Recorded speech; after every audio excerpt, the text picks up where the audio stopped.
Hello, my name's Airlise. At a family brunch, my sister raised her glass and smiled at the crowd, then turned to me and said, "Still trying to buy family love?" She laughed. Everyone laughed. But what they didn't know was that I paid for their house, paid for their college, paid for their silence. And when I stopped paying, they tried to erase me. But the thing about ghosts, we don't disappear. We come back with receipts. What happens when the invisible one stops playing along and starts telling the truth? I parked my car a few blocks away from the Gilded Orchid, letting the engine idle for a moment before shutting it off. The late afternoon light in Asheville was soft and amber, the kind that usually calms me down, but today it only made my hands tremble against the steering wheel. I could see the tall glass windows of the banquet hall reflecting the mountain ridges in the distance. Inside, I imagined the clinking of champagne flutes, the shuffle of high heels on polished floors, and the hum of my family congratulating one another like a well-rehearsed choir. I'd chosen my dress carefully, a simple hand-sewn navy number that I had altered myself to fit my frame. Nothing ostentatious, nothing flashy, just elegant enough to show respect. I reached for the bouquet on the passenger seat, white orchids with sprigs of rosemary, their scent faint but grounding. I'd spent hours arranging them, thinking about how much Mom once loved rosemary in her kitchen garden before her arthritis made her give it up. When I walked in, the air smelled of champagne and polished wood.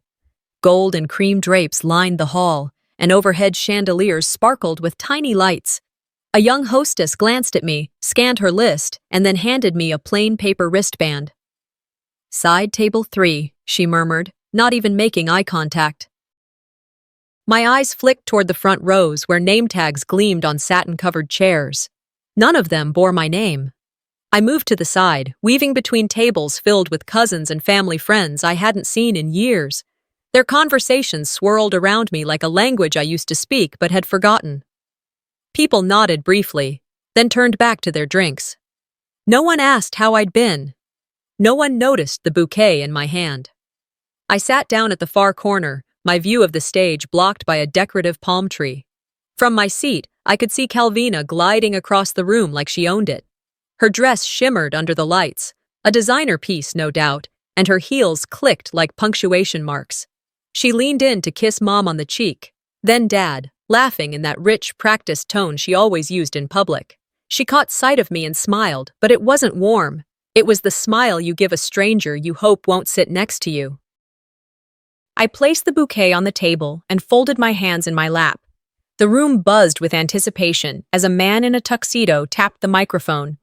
"Ladies and gentlemen," he began, "thank you for joining us to celebrate Orban and Isoria's 35th wedding anniversary." Applause, glasses raised. I joined in, clapping softly. Then came the list of speakers. First, their eldest daughter, Calvina. The room erupted with cheers. Calvina rose gracefully, her hand brushing her hair back as she stepped onto the stage. I straightened in my chair, expecting to hear my name next. And their beloved son, Marcus. Another round of applause. My heart thumped louder. And finally, a few words from close family friends. That was it. My name wasn't called. My throat tightened. I kept my eyes on the tablecloth as Calvina launched into her speech. "Mom, Dad, you've been the pillars of our lives."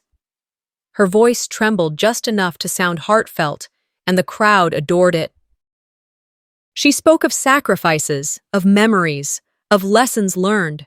She spoke as if she had been the one holding everything together, not me paying the mortgage when Dad lost his job, not me sending money quietly when Mom's medical bills piled up. The audience laughed and wiped tears at all the right moments. My palms pressed against my knees under the table. I could feel the heat rising in my face but forced a neutral expression. In my chest, something small and old shifted, a feeling I'd buried years ago. When the speeches ended, people mingled, drifting toward the buffet. I stood, smoothing my dress, and picked up the bouquet again. My parents were at a round table surrounded by relatives.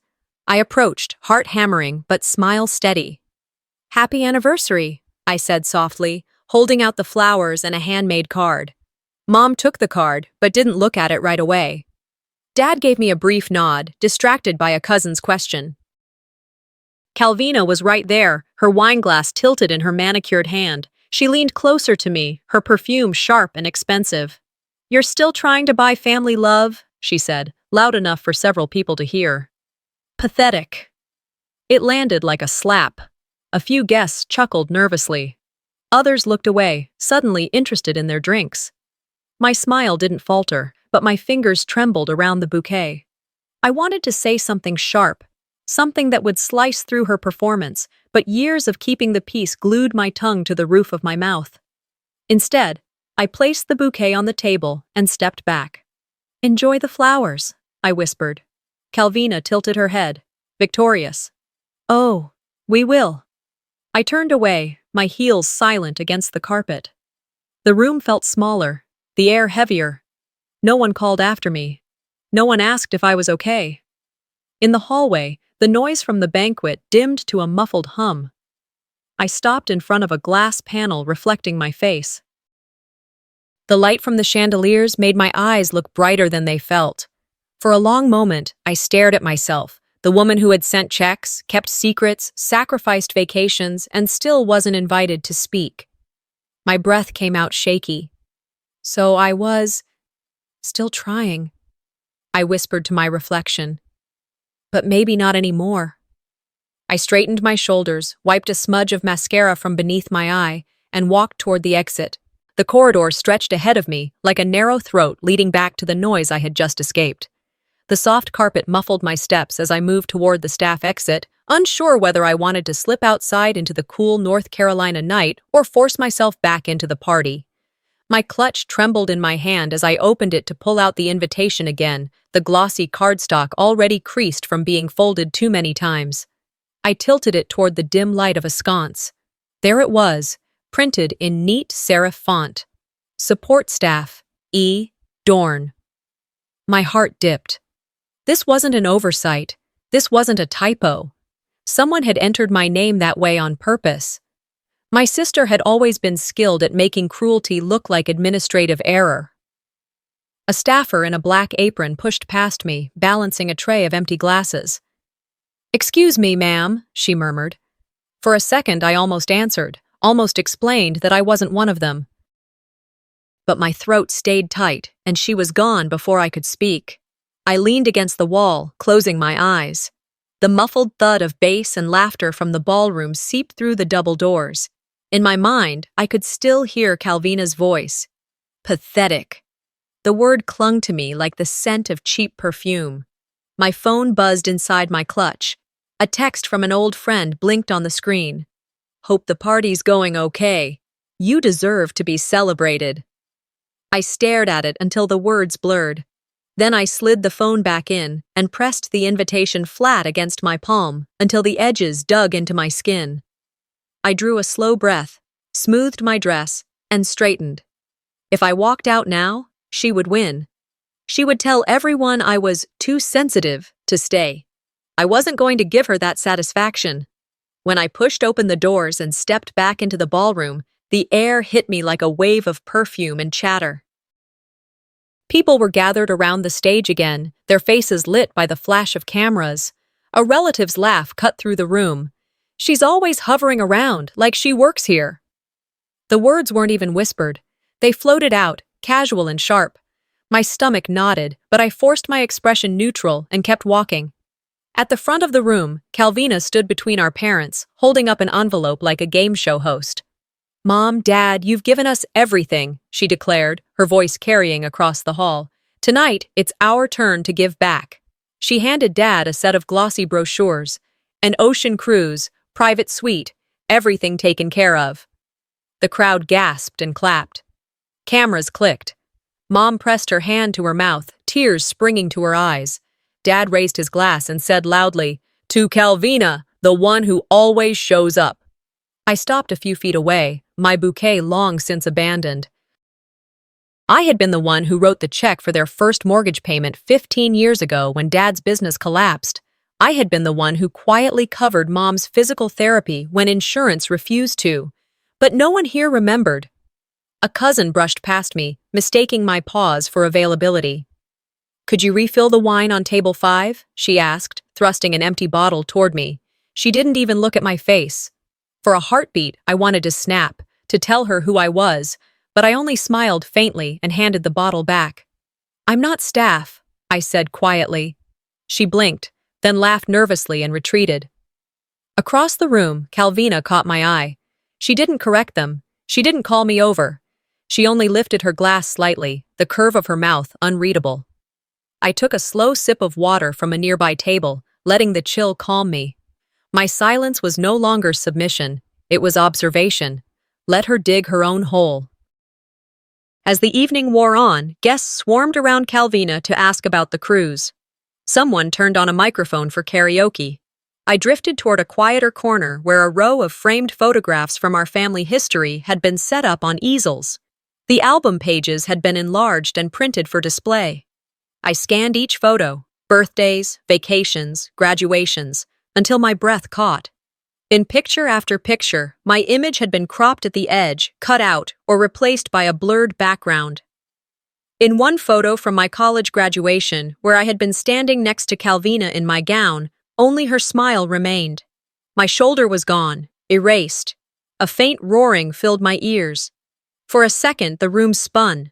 My hand brushed the edge of the table for balance. The smell of orchids and rosemary on my fingers triggered a memory. 10 years ago, sitting at my kitchen table with Calvina's tuition bill spread out in front of me. She had come crying, saying our parents couldn't cover it, promising she would pay me back when things are better. I had written the check without hesitation. I had been proud to do it, but she had never paid me back. And somewhere along the way, she'd begun telling the story as if she had earned her way through school by sheer grit, as if I had never existed. The flashback ended as another burst of laughter erupted near the stage. I blinked, back in the present. A few guests passed by, complimenting Calvina's gift, their words spilling like confetti. No one approached me. No one asked how I was doing. I glanced at the gift table, stacked with envelopes and wrapped boxes. My hand hovered over the guest book, a thick leather-bound volume with a silver pen attached by a chain. Page after page was filled with looping signatures and messages. My line remained blank. I picked up the pen, held it for a moment, then set it back down without writing anything. The decision felt like a small act of rebellion. Next time, I murmured, brushing my fingers over the empty space. I won't show up at all. Not like this. I turned from the table, the sound of clinking glasses fading behind me, but fate had other plans. The ghosts of the past weren't done speaking yet. I stepped into my apartment after that long night, the door clicking shut behind me like a verdict. The sound echoed through the narrow hall, final and cold, as if the world itself had passed judgment. Silence pressed against me with an almost physical weight, heavier than the words I had left unsaid. The air inside carried the faint scent of mint tea and candle wax, remnants of a life I had tried to build apart from them. My plants in the bay window swayed gently in the draft from the cracked pane. Their leaves brushed against the sill like restless fingers, alive in their own quiet way. I slipped off my shoes, the hardwood beneath me cool and grounding, and leaned back against the door. For a long moment, I let the stillness pin me there, spine pressed to the wood, chest rising and falling with breaths that felt too shallow. When I finally moved, it was slow, deliberate. I crossed the small living room toward my writing desk. The desk had been my anchor for years, its smooth oak top bearing scratches and rings from mugs of coffee, late-night scribbles, drafts never finished. On it sat a framed photograph. Me at 18, draped in the square black gown of graduation, holding my cap in one hand, smiling wide at a future that seemed ready to open. I paused. Pain flickered sharp in my chest. That photo had once been everywhere, pinned to the refrigerator door, tucked into Mom's kitchen window, even stuck into the corners of Dad's workshop mirror. They used to beam at it like a promise of what their daughter could become. And yet, at the banquet tonight, it was nowhere. My sister's photos adorned the slideshow, her achievements framed in applause, her name wrapped in gratitude. Mine had been erased, as though my efforts had never existed. I sat heavily in the chair and unlocked my phone. The blue glow filled the room. Instagram opened with a swipe, and there she was, Calvina. Her post from earlier stared back at me. So grateful to be able to give back to the ones who gave us everything. I do what I do for my family.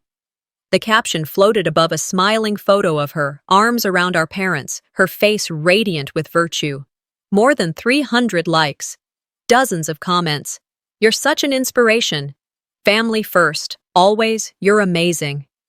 The words tightened like a rope around my lungs. My thumb scrolled down, each comment another nail hammered into a coffin holding my truth.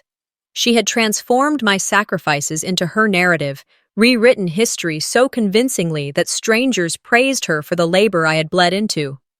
My thumb hovered over an old picture of us together at a family reunion. She was laughing. I stood behind her, my hand resting on her shoulder. A picture that once made me feel included, proud even. Now it only mocked me. I flicked past it, not mine to control anymore, or so I told myself. I drew in a long breath and reached into the top drawer of my desk. My fingers brushed against papers until they found the object I knew would be there. A worn USB drive labeled in my handwriting, 2009, Mortgage Celebration. The edges of the label were frayed, ink smudged from years of being pressed and handled. I held it in my palm, the weight disproportionate to its size, carrying more truth than any photo album or curated post. With trembling hands, I plugged it into my laptop.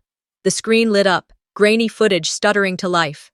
The video opened with shaky resolution but unmistakable warmth. Neighbors clustered in the driveway, clapping and cheering, the sun glinting off the windows of the newly purchased house.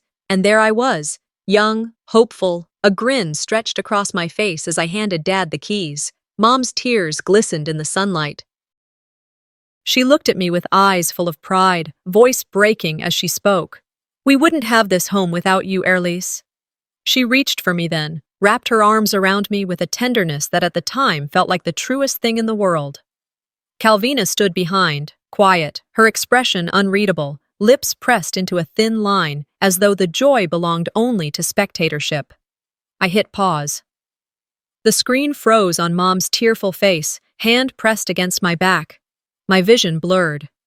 How many nights had I replayed this memory when I needed proof that I mattered? How many times did I lean on those words, believing love was solid, that gratitude lasted longer than convenience? And now, tonight, they pretended it never happened, like I had been a ghost in my own story.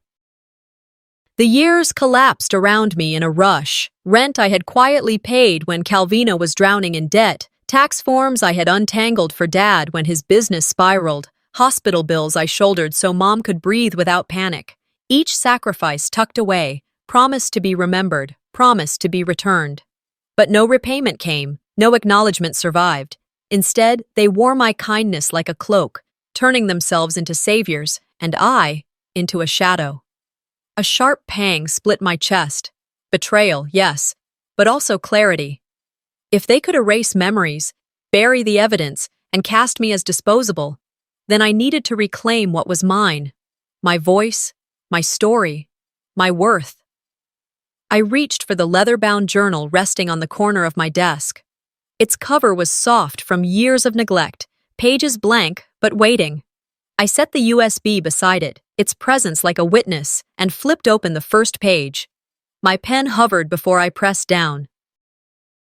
In careful, steady handwriting, I titled the page, "The Price of Being Useful." The words stared back at me, simple and devastating.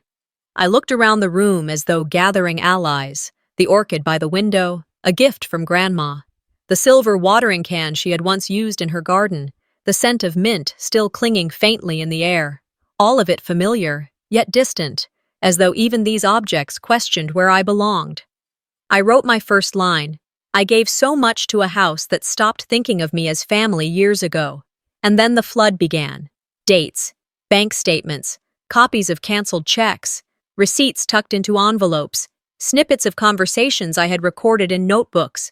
Every detail, every act of labor or love I had given without fanfare.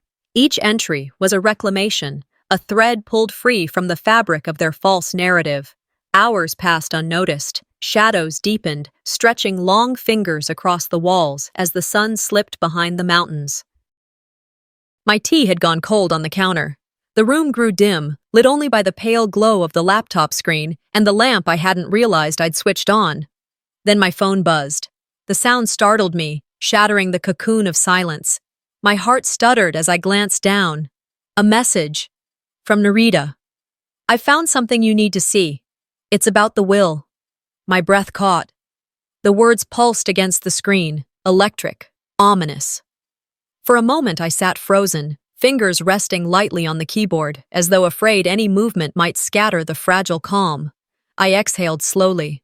The walls around me seemed to lean closer, whispering with the ghosts of years I had kept locked away.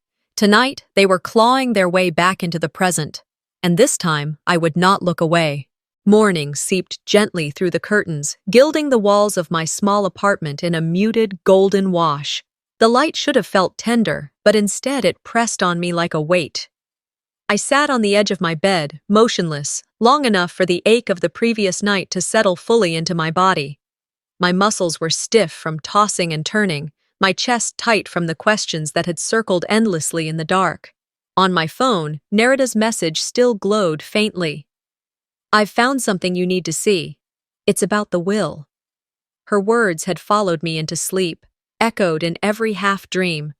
Something about the phrasing, urgent but careful, made my stomach twist. I forced myself into the rhythm of routine. I scrambled 2 eggs, buttered toast, poured black coffee. I carried the plate into the living room, set it down, and pressed play on the tape again. The recording from the mortgage celebration filled the quiet space, Mom's voice trembling with sincerity as she said, "We wouldn't have this home without you, Airlies." I paused it there, letting the sentence hang in the air. Once those words had felt like sunlight, proof that my sacrifices had meaning. Now they stung. How had they taken something so warm and turned it into silence, into exclusion, into a weapon? After breakfast, I drove toward my parents' house, a place I had poured both money and sweat into preserving. On the surface, I told myself I was delivering a leftover floral arrangement. In truth, I needed to see with my own eyes whether the album displays had erased me as thoroughly as Narita hinted. The driveway was familiar, the porch unchanged, chipped paint, a wind chime spinning lazily in the breeze. Cinnamon and polished wood clung faintly to the air, Mom's signature scents. The front door was unlocked. My breath hitched. No one was home. I stepped inside as if I were still welcome. The living room looked staged for visitors, cushions straightened, photo albums spread neatly on the display table. I approached with a slow dread. The album lay open to the celebration spread, pages gleaming. I turned them one by one. Family dinners, anniversaries, vacations, and yet in every photo, my place was empty. In group shots where I remembered standing mid-row, I was absent. Cropped out cleanly, as if I had never existed. Each frame bent toward Calvina, her smile wide, her presence brightened. My hand trembled as I touched the edge of a picture where only my elbow should have been visible. That blank space throbbed louder than any accusation. This was no accident. This was deliberate erasure. I moved to the bookshelf, pulling down older albums, slipcasing them onto the rug. Yellowed pages revealed my baby photos, first day of school shots, toothless grins, proof that I had belonged once. I traced my own face on the page, tears welling hot. But then, midway through, I found the violence of scissors. Edges torn, a shape cut out, a body gone. My body. Someone had sat with these books and deliberately trimmed me away. From my handbag, I pulled the folded letter Narita had sent, the one I had hidden for fear of what it contained. Her handwriting was small but steady. I couldn't say it out loud, but I never agreed with what they did to you. Beneath that, she had slipped in a scan, an original copy of the will. I froze. My name, clear and indisputable, listed as co-executor with equal shares. My hands shook as I held the page closer, rereading to be certain. It was there in black ink, undeniable. If this was authentic, then the version they had given me at the banquet was not merely a mistake, it was a forgery. The air grew thin around me. This wasn't just betrayal. This was theft. I slid the letter and the scan into my journal, pressing the cover closed with both palms as though sealing a covenant. My heartbeat drummed in my ears. Stepping outside with the albums clutched against my chest, I felt the autumn sun sharper, the air cleaner. But inside my lungs, the weight remained. As I drove toward the city, the houses blurred by, indistinct. My mind replayed images, the scissors, the blank spaces, Nerita's confession. At my office downtown, I spread everything across the desk. The copy of the will, the photographs, the recording. Each artifact was evidence, each a thread of a larger design. My phone felt heavy in my hand as I dialed Kyle, the attorney I had considered once but hesitated to trust fully. He answered quickly, his voice measured. "I'm not suing yet," I said, my tone colder than I expected. "But I need you to verify everything. I need to know if what they handed me at the banquet was forged."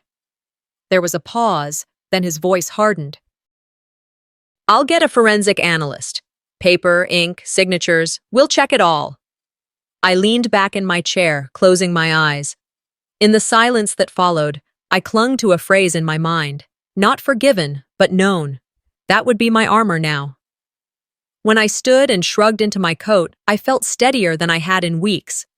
Outside, the city's hum rose around me. Car horns, footsteps, fragments of laughter. But beneath it all, I carried a new pulse.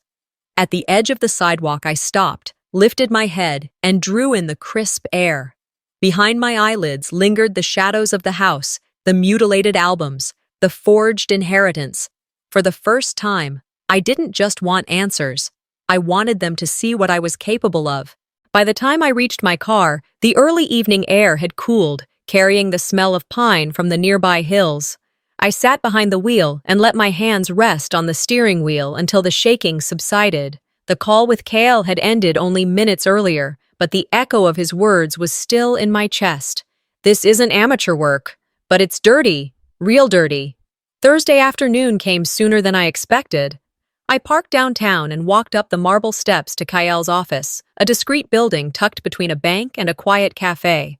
The glass door reflected my face as I reached for the handle. No mascara smudges this time, only a measured calm. Inside, Kyle greeted me with a small nod, his tie loosened but his eyes sharp. "You brought the documents?" he asked. I handed over the folder with both versions of the will. He spread them across the polished desk, scanning each line with a practiced eye, his brows furrowed. "This isn't sloppy." "Whoever did this knew what they were doing," he murmured. "Altered signatures, manipulated witnesses, fake notary stamps. I've seen similar in corporate fraud cases." A knot of unease and relief tightened in my stomach. "So I'm not imagining it," I said quietly. "No," he said, sliding one paper beside another. "You're not. And if we dig deeper, serve subpoenas, bring in handwriting experts, this house of cards falls." I exhaled, the sound barely more than a whisper. For the first time, my nerves felt like energy, like momentum. Kyle looked at me. "You've kept records?" "Yes. Years of bank statements, receipts, messages, everything." He nodded. "Good.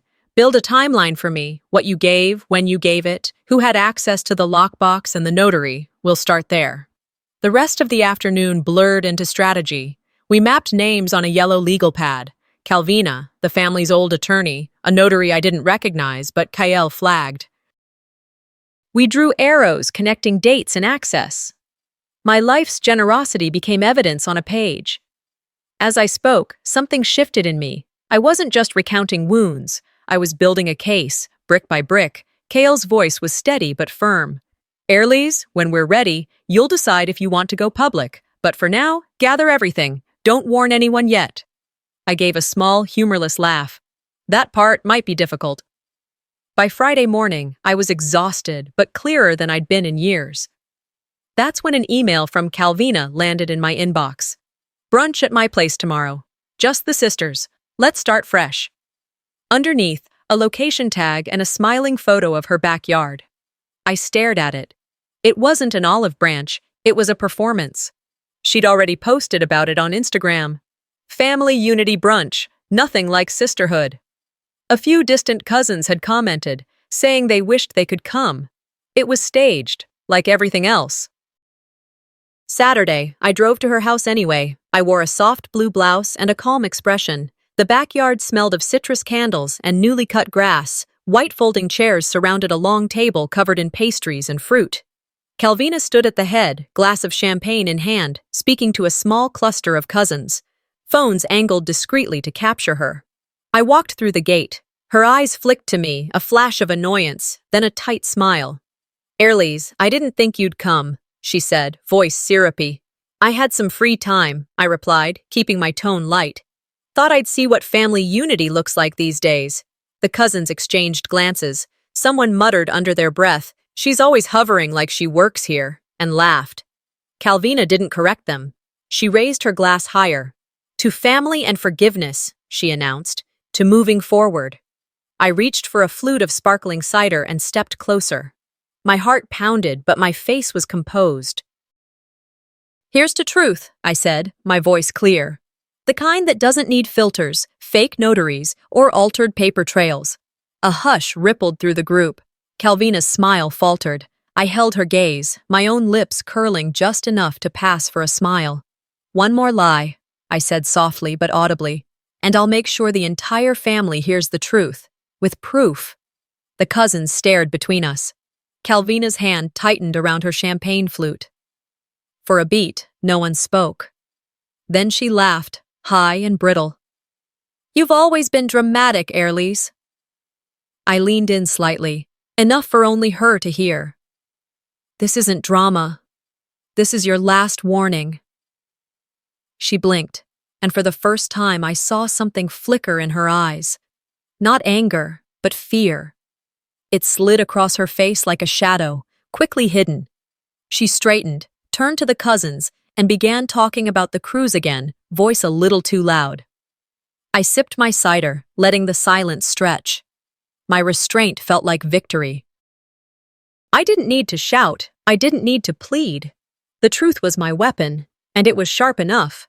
Later, as the brunch dissolved into polite chatter, I slipped out through the side gate, the smell of citrus fading behind me. My phone buzzed. Kale's name.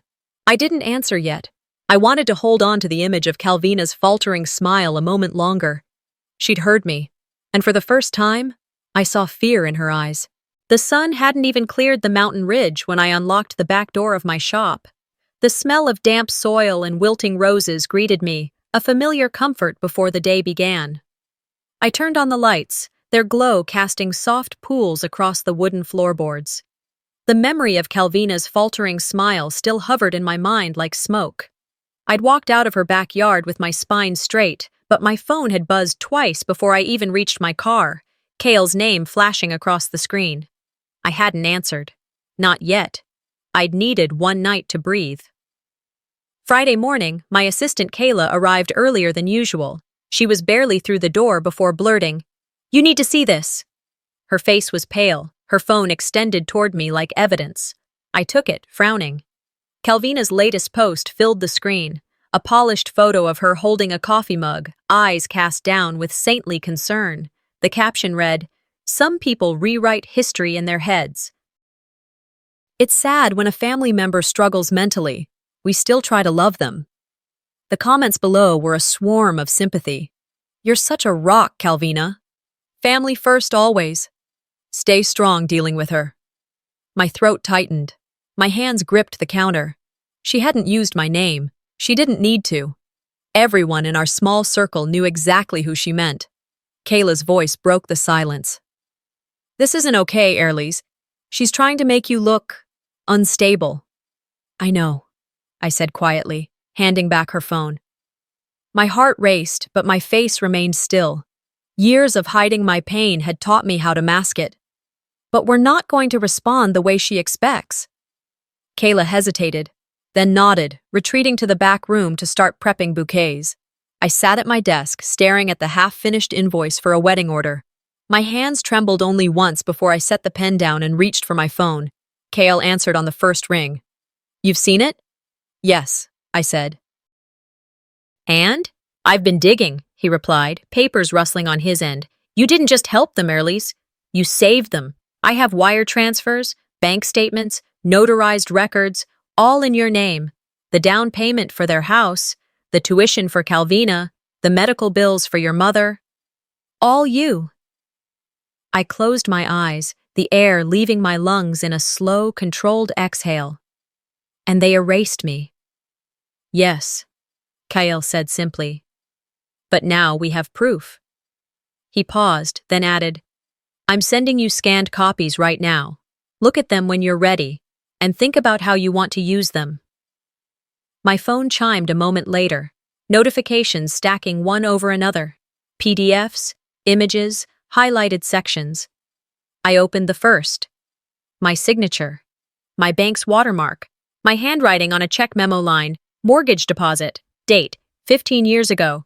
I scrolled through more. Tuition payments, notarized letters, all bearing my name. My stomach tightened, but not from shame. From resolve. Kyle's voice softened. Airlies, this is big. If we go public, Calvina's whole narrative collapses. But it won't be pretty. I'm not afraid of ugly, I said, my tone low but steady.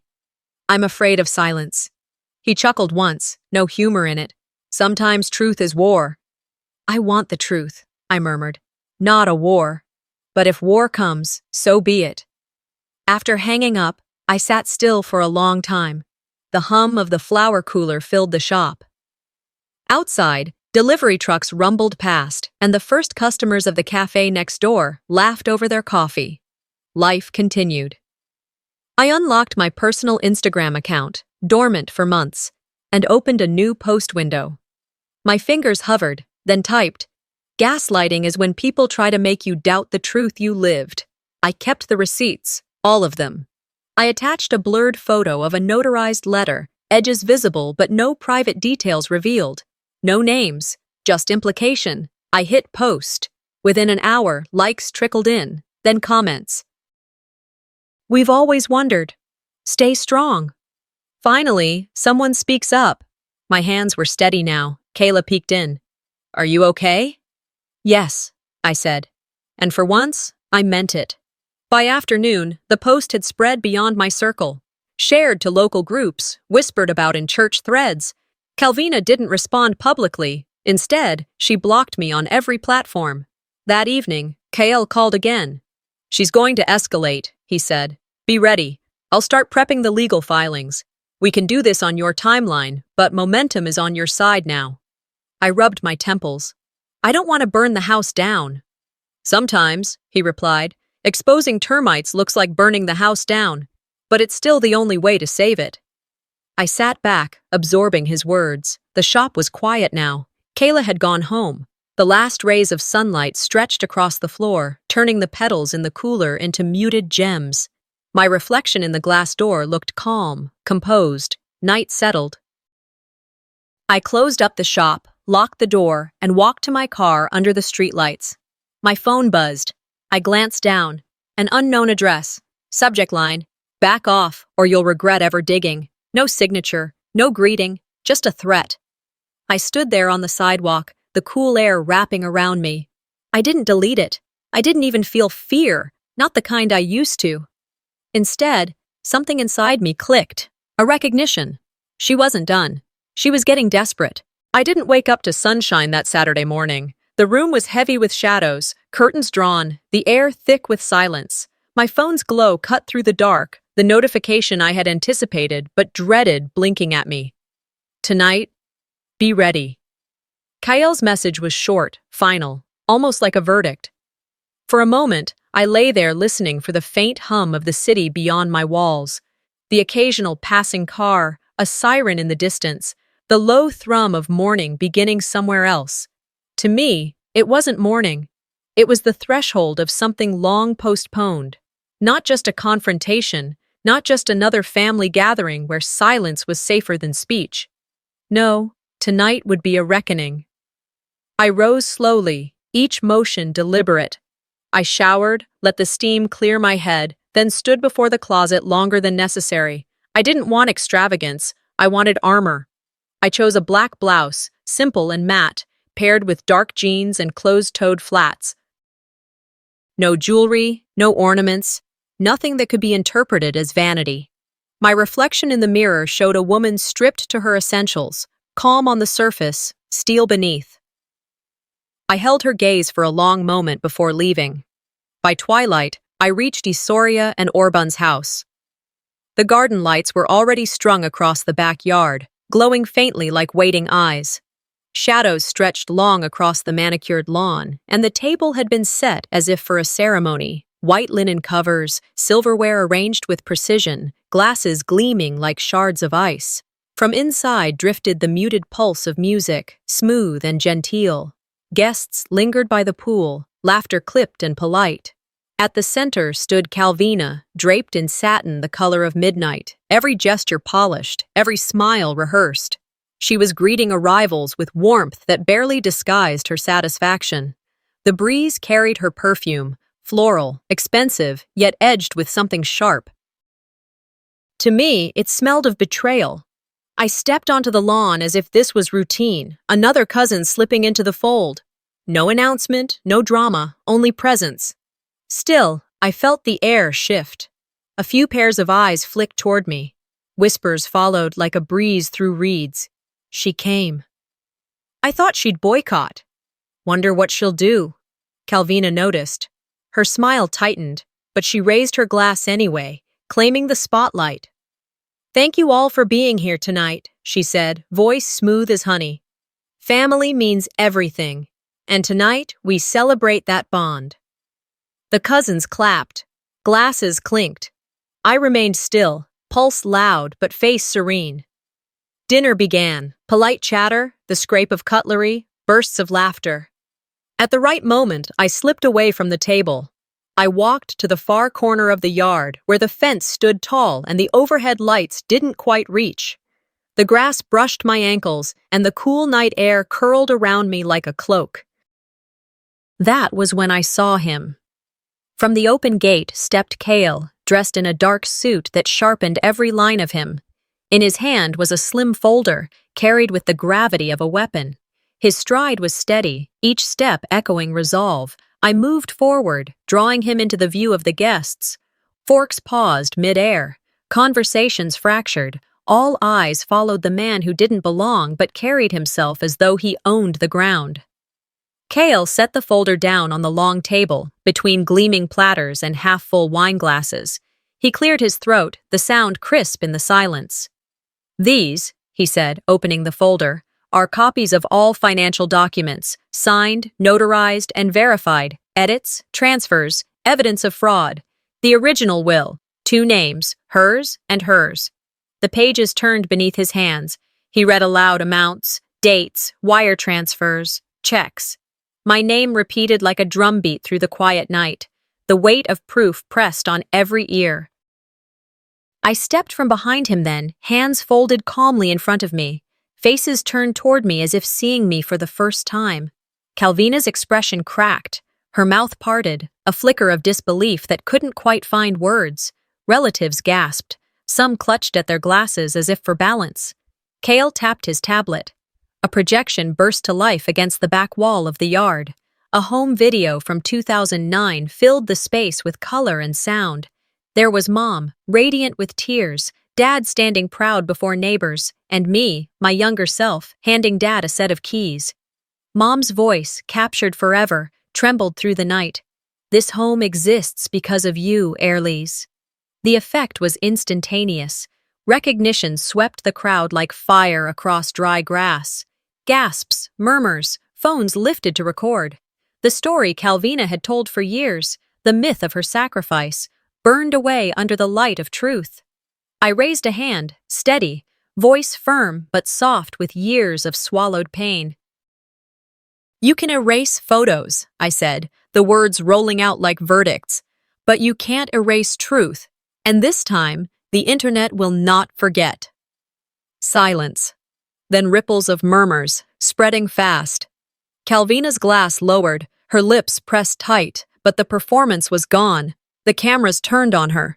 The betrayal she had stitched together unraveled stitch by stitch under the eyes of family and strangers alike. Mom stepped forward, tears pooling again, but no apology came. Only silence, brittle and breaking. Orban stayed seated, his jaw taut, his hand frozen on a glass. Around them, the cousins shifted, caught between shock and discomfort. I did not wait for the confrontation to boil over. I didn't want the shouting, the scrambling justifications, the sudden performance of regret. I had delivered the truth. That was enough. I stepped back, letting my presence and absence speak louder than any argument. The garden lights flickered in the evening breeze. Jasmine scented the air, too delicate for such a moment. The crowd parted as I walked, the sound of whispers and cameras trailing behind me. My heart pounded, but for the first time it wasn't fear driving it. It was release, fierce, clean, undeniable. The boomerang had returned, and it had struck true. Dawn's pale light spilled across the wide glass of my shop window, brushing the petals of orchids and lilies that had kept me company through the night. I stood at the door with my hand on the latch, feeling the morning's crispness seep into my lungs. The air smelled of dew and damp soil, the kind of scent that reminds you of beginnings, of things taking root even after storms tear them apart. Yesterday's upheaval was still alive in my body. The arguments, the silence, the looks that cut deeper than words ever could. They had all gathered inside me, not as wounds this time, but as fuel. My reflection in the glass seemed different. I didn't see a daughter waiting for scraps of affection.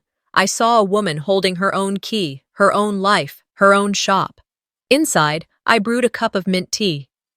The steam curled like a secret, warming my hands as I sat at my desk. I opened my phone and turned on the camera. No flowers in the frame, no props, no masks. Just me, plain sweater, hair loose, eyes steady. I pressed record. "I'm not asking for love," I said softly. "I'm not asking for acknowledgement. I found peace without it." My voice was even, calm, the kind of tone I had once envied in others. I paused, swallowed, and let the truth finish forming. I am done performing for people who needed me invisible. I stopped recording. No edits, no rehearsals. I posted it immediately. At first, the screen was still. Then slowly, likes began to bloom across the video. Comments trickled in. "You deserve to be seen. It's about time. Finally speaking your truth." Small ripples, but real ones. I closed my eyes and let the phone rest on the counter. Sometimes gentle waves meant more than thunder.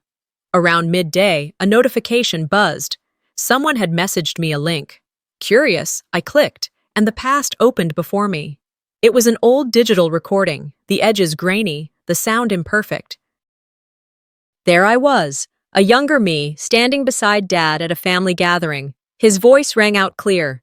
"This one's our glue. Airlie's doesn't say much, but she holds this family together." Laughter, applause, smiles filled the background. And me, so small, so quiet, beaming at the unexpected acknowledgement. I hadn't remembered this moment. Perhaps I had buried it under the weight of being forgotten later. Tears welled, not of sorrow, but disbelief. Proof existed. Once I had been seen. Once my worth had been spoken out loud. Screenshots spread across local social media almost immediately. How did they forget her? The daughter they erased. My name, once ghosted, became visible in the mouths of strangers. By afternoon, my phone rang. Mother's voice trembled. We need to talk."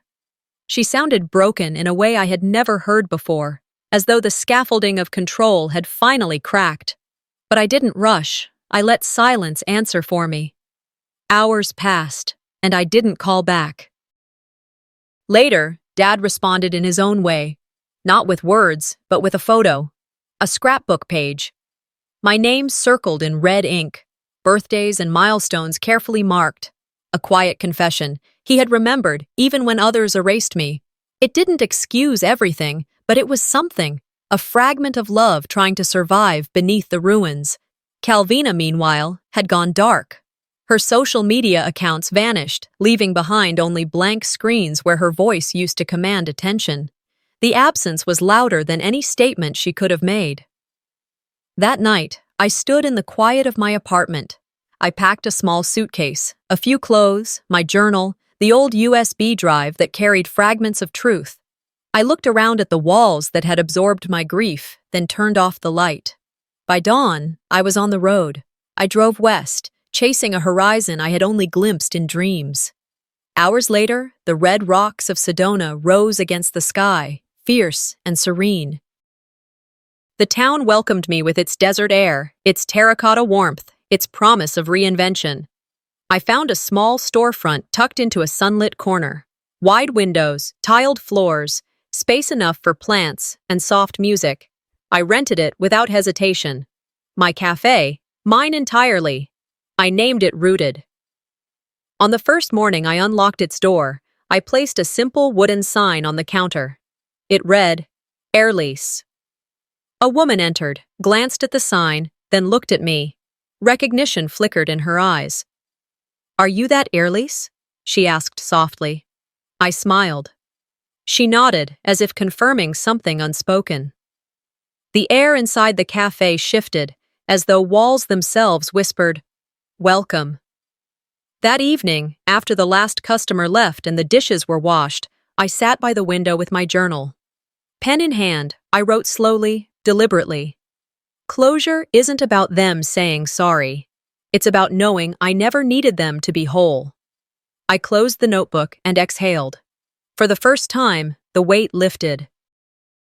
And not erased, not forgotten, but carried differently. My dignity restored, my name my own. And in that quiet, I realized truth wasn't about glory. It was about freedom. 3 weeks had passed since I turned the key in my cafe for the very first time. The red rocks of Sedona glowed in the pale morning light, their warmth soaking through the wide front windows like a blessing. I set out a tray of fresh scones by the register, arranging them neatly, though I knew most would be gone before noon. The air carried a mingled fragrance of sage and coffee grounds, an aroma that clung to my clothes long after closing, but one that never felt heavy. It was grounding, like the scent of roots after rain. The cafe had begun to draw its rhythm. Early regulars filtered in each day, retired couples strolling hand in hand before the desert sun grew sharp, artists who carried sketchbooks and sat in corners sketching the play of light across the mesas, a schoolteacher who ordered chamomile tea even in the morning because she said coffee made her heart race. None of them looked at me as though I were a scandal or a story whispered about online. They looked at me as a neighbor, someone who belonged in their map of daily life. That was enough, more than enough. Late that morning, a woman about my mother's age lingered at the counter longer than most. She reached out, turned my name tag gently with her fingertip, and read it aloud. Airleys, she said softly. Her voice carried a tremor of recognition. You're the one from the videos, aren't you? Her eyes were kind, but they searched mine with that tender curiosity people hold when they are suppressing their own questions, questions that rise from somewhere personal rather than from gossip. I wiped my hands on a towel and met her gaze without flinching. I am, I admitted. Her lips trembled into something between a smile and a confession. You reminded me of my daughter. She gave everything to a family that didn't see her. Watching you stand up for yourself, it gave me hope that she might find the courage too. I poured her coffee slowly, savoring the silence that wrapped around her words. When I handed the cup across the counter, I said, Then she's already stronger than she knows. Sometimes it takes one moment, just one spark, to remember your worth. The woman blinked quickly, fighting back emotion, and carried her coffee to a quiet corner. I stood still for a moment, letting her words settle inside me like stones dropped into still water, rippling outward. By afternoon, the mail arrived in its ordinary stack, but one envelope halted me cold. My father's handwriting sprawled across the front, slanted, deliberate, unmistakable, even after years of absence. My breath caught as I slid it open. Inside was a single photograph of the old house I had once called home. On the back, in his careful script, he had written, I should have protected you better. You were always the strong one. I stood motionless at the counter, espresso hissing in the machine behind me, the scent of coffee rising like memory itself. My lips parted around the words I hadn't spoken in years. Too late. Yet even as I whispered them, I slid the photo into my apron pocket. It wasn't forgiveness, not yet, but it was acknowledgement. Proof that I had not imagined everything. That the silence, the neglect, The betrayal had been real, and that someone besides me now bore the weight of knowing. It was a breadcrumb from the past, leading me forward instead of back. Later that week, news of Calvina's undoing reached me. Not through whispers, but through the flat voice of a news article forwarded by a friend. The headline read, "Inheritance fraud allegations ripple through prominent Asheville family." The piece avoided naming her outright, but anyone who had followed her curated life online knew. Sponsors pulled their contracts.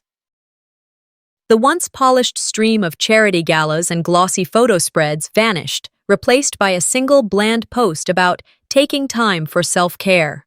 No more speeches about unity, no more filters softening the fractures. I didn't feel triumph.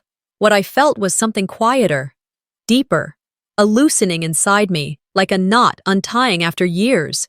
Vindication without cruelty. She had built her castle on sand, and the tide had finally, inevitably reached it.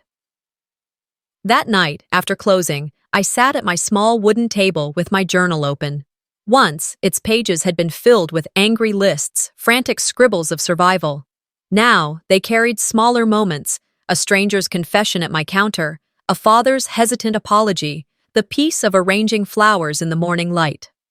I let the pen move across the page with steady clarity. I don't hate them, but I won't ever go back. Love isn't something you earn with sacrifice. It's something you're given freely, or not at all, and I am whole without it. And the ink dried without smudges. My hands no longer trembled. The next morning brought something unexpected. A mother and her young daughter came in together, the girl no older than 7. Her braid hung down her back, and her smile was shy, tucked in like a secret. They ordered cocoa and a small vase of daisies. As they turned to leave, the girl tugged gently at her mother's sleeve, then looked up at me. "Are you the lady with the flowers from the videos?" she asked, her voice bright and earnest. I crouched so our eyes met at the same height. "That's me," I said softly. Her mother offered a warm smile. "We just wanted you to know, we're rooting for you." I watched them walk out into the sunlight, the bell above the cafe door chiming softly behind them. For a moment, I stood still, the quiet of the cafe holding me steady. It wasn't crowded, only a handful of customers scattered at tables. But the room felt full. Full of something I had never known how to name before: presence, belonging, a sense of roots that didn't depend on blood or legacy. I realized then that I was no longer defined by their silence, no longer chained to their betrayal or to the shadow of what I had lost. Outside, the red rocks blazed as the morning sun climbed higher. The cafe door swung open again, ushering in new faces, new stories, new beginnings. And for the first time, I didn't feel like a ghost wandering through the fragments of my own past. For the first time, I felt like the author. Sometimes walking away isn't a sign of weakness. It's the first step toward reclaiming your strength. Airlie's didn't win her family back, but she won something far more valuable: herself. And maybe that's the real definition of peace, not being accepted by others, but no longer needing their acceptance to feel whole. Have you ever had to choose peace over people? I'd love to hear your story in the comments. If this resonated with you, don't forget to subscribe for more true, emotional family stories that hit close to home.